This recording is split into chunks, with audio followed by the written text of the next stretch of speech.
why it's important to have a certified kitchen and bath designer when planning your kitchen and bath.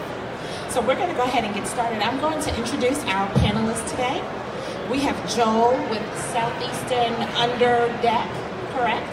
We have Paul with Dove Kitchen and Bath Studios. We have Greg with Almo, and Brad is with Fieldstone Center in Covington, Georgia. Guys, thank you so much for joining us today. I've got just a few questions, and then towards the end, if you all can tell us how we can contact you and what's so great about your company and why everyone should come out and visit you. Can everyone hear me okay? Yes? Very good. Thank you. So we're going to go ahead and get started because we only have 60 wonderful minutes. Joe, tell us what materials are used in the underdeck system. Our system is all aluminum. We use aluminum because it doesn't rust like steel products. It doesn't get brittle like vinyl, so it's much more durable for an outdoor usage. It's pretty simple that way. So it's aluminum and won't rust. Tell us, how is it installed? So we're going to go in beneath the deck. We don't attach directly to the deck joists. That's a little different because we want to make sure that we can pitch the system independently of the deck to ensure that water and debris are always moving out. So we're going to actually attach to the outer band with some lumber that's going to hold our wall channel and gutters in place. We'll use a laser level to pitch the system to ensure that it's accurate. And then the panels go in. Our panels are designed so that any single panel can be removed independently. The way some systems work, they're screwed in from, let's say, left to right. So if you had to get back into the middle, you have to take down half the system. So ours is designed so that the panels go in and cover one another, but are able to come down individually so you can just remove panels where you need to without having to take down more than what is necessary. Okay. Is there any requirements or, is there any maintenance required? There is. Anything that's outdoors is going to require some maintenance. So we tell people every 3 to 5 years, open up the system, check inside. You're going to get leaves, debris, the little propellers that come down during the fall. And you can clean out a 300 square foot system removing 2 or 3 panels. So we say, one panel near your downspout, one panel on the opposite end, and then flushing it out with a water hose will give enough water flow to get things out. But that's only required every 3 to 5 years. Okay, so what about when customers would want to add fans and lights, any kind of decorative electrical options? Sure. So again, with the panels being removable, one of the offshoots of that is that the system is modifiable in the future. We've had people who just want to start with something basic, and then as their needs change, as the family grows, or as they get a little more creative with the space, we can come back in and add fan mount speakers, lights. We do have the only code-compliant light for an underdeck in the industry. It's a low-voltage LED, runs on a transformer, so it doesn't require hard wiring, but it's also waterproof. It's got a UL listing, IP68 rating, so you can put it in a bucket of water and it runs safely. So it's perfect for the underdeck application. Oh, wow. That's awesome. Yeah, we're proud of it.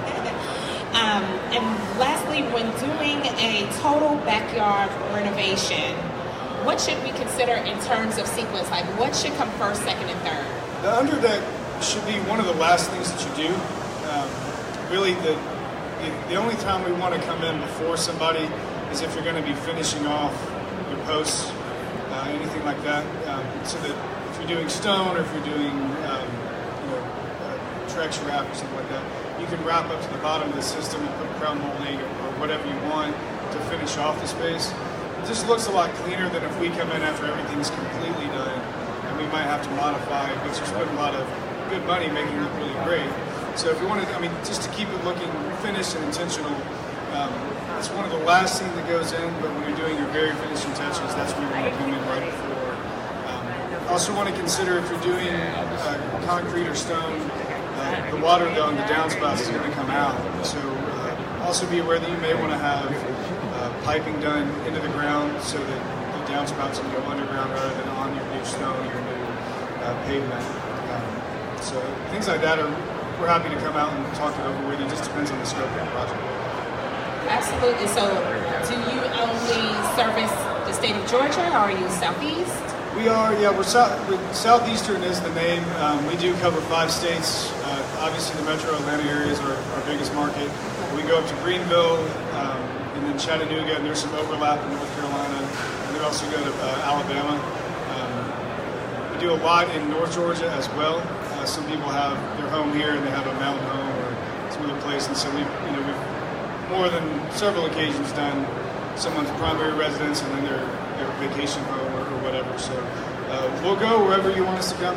All right. Well, I hope this is going to be very helpful for your business, and that we have lots of questions for you in the end. Thank you. All right. Okay, Paul with Dove Studio. Thank you. It's always a pleasure to work with you. Thank you. Well, with talking with outdoor kitchens and cabinetry, we know on our indoor kitchens there are lots of possibilities for the different materials for cabinets. On the outdoors, what kind of materials are used? What kind of cabinet is used on the outdoor kitchen? Well, predominantly it's stainless steel, marine grade stainless steel. We also have a resin product that has a lifetime warranty that holds up, and also have components, doors, and drawers that you could build into say a wood or stone product for outdoors. So mostly stainless steel. There's a bit of a trend going toward resin products, again, that are lifetime warranty for the outdoors. So we've got our resin and stainless cabinets. With all the pollen in Atlanta, how can we keep that clean? Well, soap and water works good. You can actually hose these down, the product. And the other thing you probably go into is on your countertops is where you're going to get most of that gunk. But what we're using with that is a granite product outside, and also one of the Decton or Neolith products. The resin products, quartz products, aren't working really well outside because of the resins change colors with the UV rays over time. And you can wipe it down, hose it down. It's all ready for outdoors. Yes. And it's all better. It really needs to be undercover, which helps a lot too. Yeah. Talk to us about door hardware.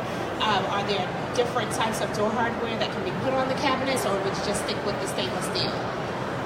We stick with the stainless steel. It holds up all over time, and if you have a stainless steel product, that looks really good as well. But stainless steel it does need some maintenance. You do need to wipe it down. That's why it's called stainless steel. So you still have to clean it. That makes a lot of sense. I do understand. So when I think about stainless steel, and I see, for example, different colors of refrigerators. I remember seeing this at K-Biz. Do you see cabinets, stainless cabinets come into that also? Yeah, we do. We actually have a line called Danver and Brown Jordan that you can get different colors. You can get wood grains. Actually, in our showroom, we have a wood grain stainless product in there. And you can custom powder coat the product. So yes, that is. It tends to be, if we do a stainless steel cabinet, it does tend to be painted or have a grain on it. Okay, you said this is in your showroom? Yes. Where's your showroom? Showroom's off Holkenbridge Road in Roswell, Georgia. Right off 400. Wonderful. Thank you so much. Tell us, what other trends do you see when it comes to outdoor kitchens? Well, they're actually getting bigger. People are putting their grills in, warming drawers. We'll probably talk about that. Plumbing's starting to. We're seeing the outdoor kitchens getting bigger and bigger. People are spending more. In Atlanta, people spend a lot of time outside. So I think that would be the trend. They're just getting bigger. Instead of a grill, they're adding. Everyone's in Atlanta has a green egg, so you incorporate that with the grill. So yeah, it's fun. Thank you. Tell us the name of your company again. Dove, D-O-V-E Studio, Roswell, Georgia. Thank you. Greg. Yes. Outdoor grills. Paul led you right into that. That was an awesome segue. Thank you. So tell us what we're finding in grills now for outdoor kitchens. What's the latest and greatest? What is the one thing everybody should have? Well, I find that when someone is choosing a grill, you want to make sure that you evaluate it, how you want to use it. What is your Do you want to smoke? Do you want to roast? Do you want to rotisserie?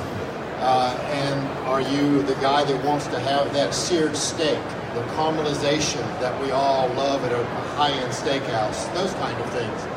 So you want to make sure that you have an idea of what your 1, 2, and 3 use of a grill is. But then also let's make sure that we buy a quality grill, something that will actually perform to what you want it to do. And so a lot of times we find that you're living with the experience of the grill. You've forgotten what you paid, you've forgotten that deal that you got, but now you're living with the poor quality and the poor performance. So, to answer your question, is innovation is one thing, making sure that you have a company history and a solid manufacturer that has a history in grills and knows how to build a really robust firebox that will withstand what you want it to do. That's really key. So, in regards to the grill, talk to us about placement of grill. Are there codes where it should be not too close to the house? What are your recommendations? Well, there are codes, and normally when you have built a wood structure for an outdoor kitchen, you will need what they call an insulated jacket. It's a stainless piece that goes into the structure where you would set the grill in the structure. If you've made it out of mortar and steel, then you don't need the insulated jacket per se for code, and you would want it probably about a foot away from your house. If you put it on the wall of your garage or wall of your home, you want to have that separation for heat purposes, for that matter. But as far as the placement of a grill, it's in the design. One of the mistakes that I see made is not having a design done first. Having someone like Dove come out, survey the area. The grill manufacturer that I represent will actually aid to get the design together for you, because you don't want to build an outdoor area and start throwing things where it seems convenient, okay? You want the kitchen to flow just as much as your indoor kitchen. You want to have plating, you want to have cleanup, you want to have a grilling area, and then a place to store things, a place to refrigerate things. So think about everything that you might want. First, design it that way so that the kitchen flows, because that is where you're going to get your most enjoyment, entertaining, and everything else. Another top trend I'm finding now are pizza ovens outside. Talk to us about that. Yeah, you and I have shared a pizza off of a pizza oven before. One of the manufacturers that I represent actually makes an outdoor oven. It is called what they call the Pizza Plus oven, but I almost hate the fact that the name pizza is in the name. Skillet steaks, roasted potatoes, anything that you can do in your indoor oven, you can do in this outdoor oven. It will achieve 1,000 degrees if you want for 3-minute pizzas. And it's better to heat up your patio than it is your indoor kitchen. So as you set these things up and design your outdoor kitchen, it's terrific to be able to go outside and enjoy it and not have to go back and forth into the house every time you seem to need something, because now you've kind of defeated the purpose of an outdoor kitchen. So think about the things that we all want to rally around the grill, rally around this awesome pizza oven. But where are you going to put your spices? Where are you going to keep your drinks? Where are you going to clean up these things? All of that goes into really enjoying an outdoor area. So we know that you carry grills. What other appliances do you carry that are must-haves? Yeah, as far as the outdoor category, I have an outdoor refrigeration line, also an outdoor ventilation. If you're under a deck, if you are even next to a home, in many cases, a screen porch, you will need ventilation over the grill per code. And you will need an outdoor rated ventilation product so that it withstands the outdoor elements. So those things you'll need to consider also. Thank you. That was very insightful. Brad, welcome. Thank you.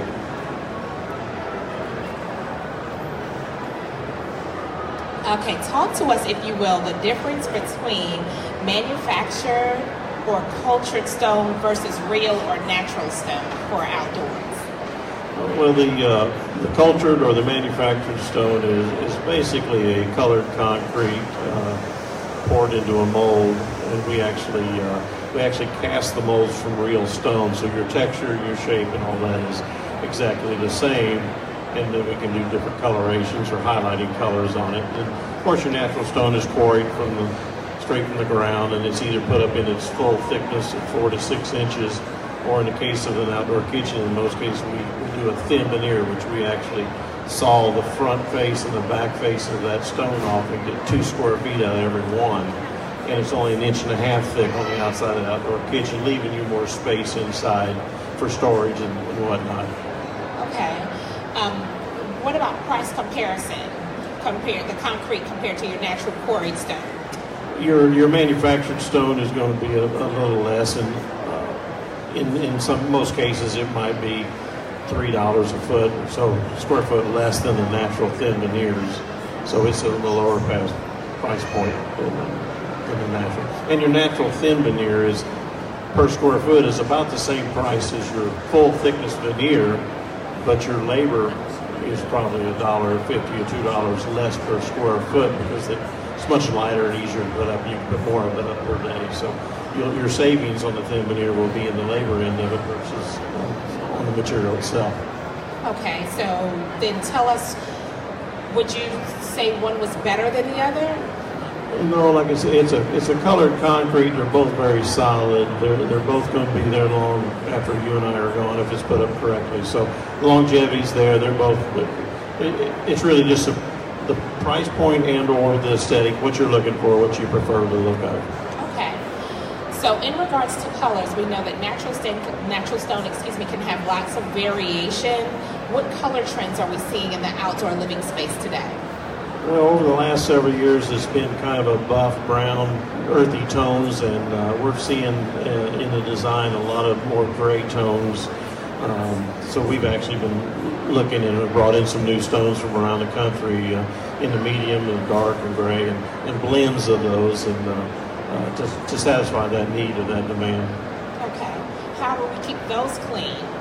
Thinking about a pollen cast on a dark stone. You can hose them off. Just hose them off? No special cleaners for the stone or the manufacturer? At the very most, a pressure washer, but not even a high pressure. You don't want to hit up the high pressure water. Usually just a garden hose and maybe a soft bristle brush if it's that dirty. Just hose it down. We don't want you to put any muriatic acid on around. You can actually damage the stone, damage your appliances, and that sort of thing. So you don't want to do that. Okay. Talk to us, if you will, about sealing and maintenance of the stone. Again, in most cases, sealing is not really required. The stone is fine on its own. If you need to do sealing, it would be maybe because the countertop is a porous on an outdoor and you want to seal it so your wine doesn't stain it or whatever, or grease.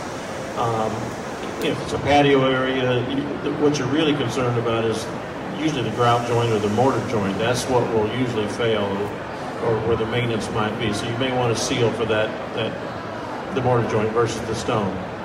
So you can seal the joint and don't necessarily have to seal the stone? Well, you would seal it all at once. And you can buy sealers that are clear. You don't see them. They don't change the color, they don't change the look, but they do protect it. Okay.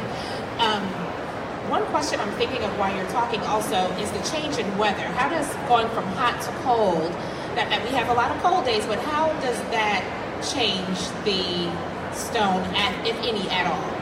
Well, most stones are fine in the freeze-thaw situation. There are some stones that come from out west that I wouldn't recommend, even in the Atlanta area, that it does get too cold. Some of those you can get by sealing it, so you don't let that moisture in there and freeze. Some of your travertines that are getting real popular now, it's usually 2 to 3 grades of travertine. I go ahead and pay that few extra cents for the premium. You won't get the freeze-thaw damage that you will on some of the lower-end prices of travertine.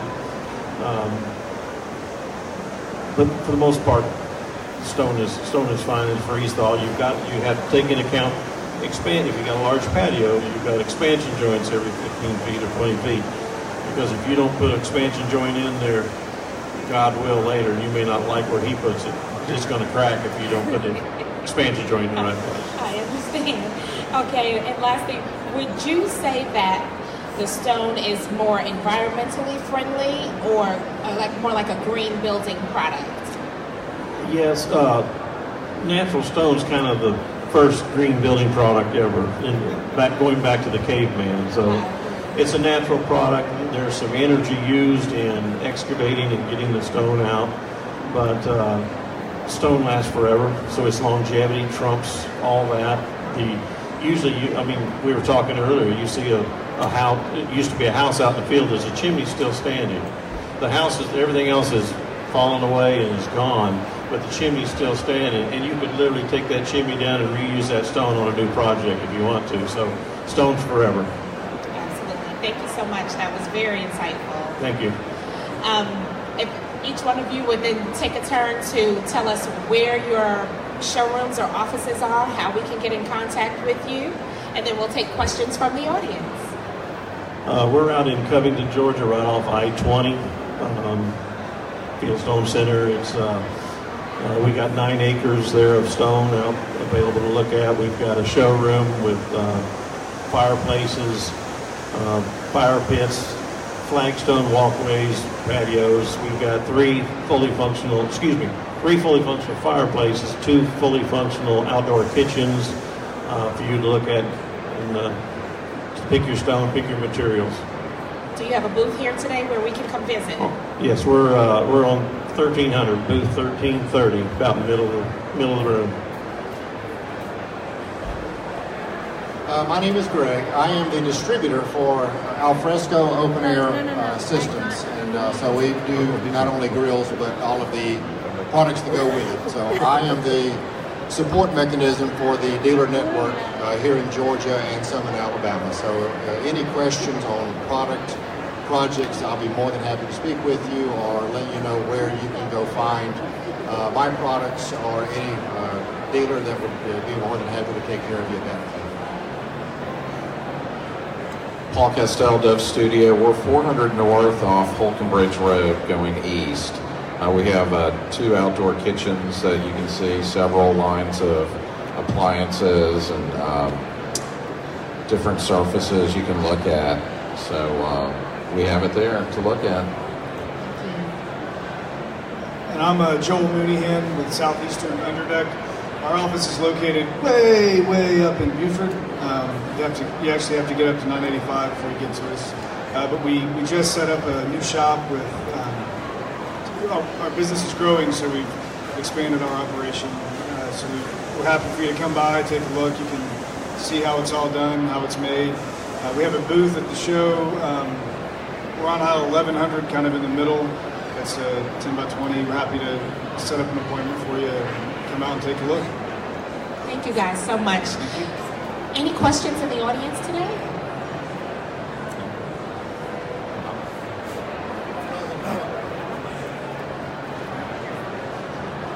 Yes, you had mentioned stages. How should we go about working with each one of you? And at what stage in the process should we pull you in? And is there someone who can bring all of you together and working so I don't have to contact each and every one of you individually? Does that make sense? Okay. Yeah, I mean, like I said, our product is typically one of the last things because it's more of a finishing product.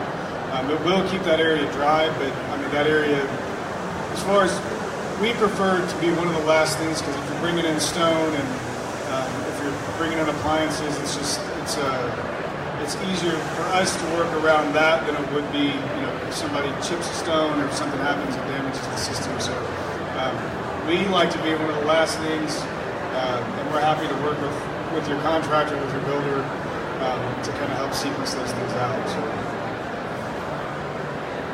Yeah, I'm a member of NKBA and NARI, so my suggestion would be to look at their directories. They're both here today, and look for people that are qualified. So it really starts with the design.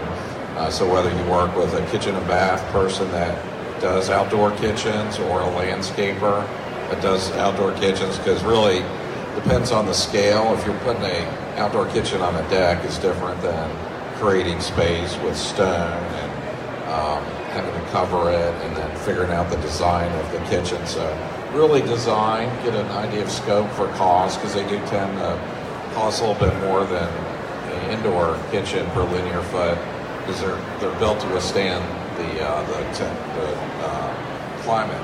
So I would say design, start there, and then build a team from there. And as far as the grill, I'm probably the last to go in after electrical, water, drains, things of that nature taken into consideration. And then any appliances would show up, and then we just go from there. Well, we're just before the grill going in. So we're down the line after the cabinet's built, however it's built and that sort of thing. But I would absolutely love to be in on the front end, on the design, knowing what kind of support structure that is. If he needs something in the column, I want to be able to put my stone in so it fits, or around their appliances and that sort of thing. So at least contact us and show us what you're doing, and we might have some suggestions, save a lot of headaches down the road. So I'd like to be in on the design to a degree, and then we'll follow up with the stone after that. Perfect. Guys, thank you so much. I'm going to piggyback off of what Paul said. We definitely want to visit some of our organizations, the NARI, National Association of Remodelers, or the NKBA, the National Kitchen and Bath Association. Either website can point you in the right direction to a kitchen and bath designer, whether you're working indoors and outdoors. We thank you all for sitting in with us today. It's been a pleasure. I'll be at booth 1452 if you have any questions. I also have a full-service kitchen and bath design center in Decatur, Georgia. CR Home is the name of the design center, where we cover everything kitchen and baths except for cabinets. I run to Paul for that. Thank you all so much. We do appreciate your business.